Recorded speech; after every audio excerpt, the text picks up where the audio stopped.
নমস্কার, সবাইকে স্বাগত অপর্ণা কিচেনে। আজকে আমার রেসিপি পাটিসাপটা। আর সংক্রান্তির সময় সবার ঘরে ঘরে পিঠেপুলি হয়, তাই আমি আজকে পাটিসাপটা বানাচ্ছি। পাটিসাপটা বানানোর জন্য আমি ওভেনে ফ্রাই প্যান বসিয়ে দিয়েছি, আর একটু ঘি দিয়ে দেবো। আর নারকেল আমার কোড়ানো হয়ে গেছে, নারকেল কোড়াটা দিয়ে দিলাম, হালকা করে ভেজে নেব।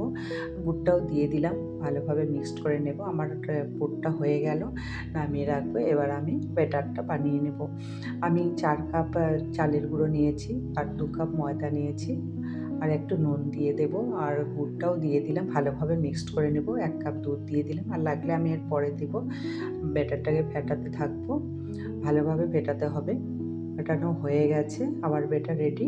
এবার আমি ওভেনে ফ্রাই প্যান বসিয়ে দেবো, আর ব্রাশ দিয়ে আমি ঘি ব্রাশ করে দেবো। ব্যাটারটা দিয়ে দেবো, দিয়ে আমি পুরটা দিয়ে দেবো। পুরটা দিয়ে দিলাম, এবার আমি ফোল্ড করে নেব। আমার পাটিসাপটা হয়ে গেছে। এভাবে আমি সবগুলোকে ভেজে নেব। আমার পাটিসাপটা রেডি। আর যদি আপনাদের এই রেসিপিটা ভালো লাগে তাহলে লাইক, শেয়ার, সাবস্ক্রাইব করবেন আর কমেন্ট করে জানাবেন।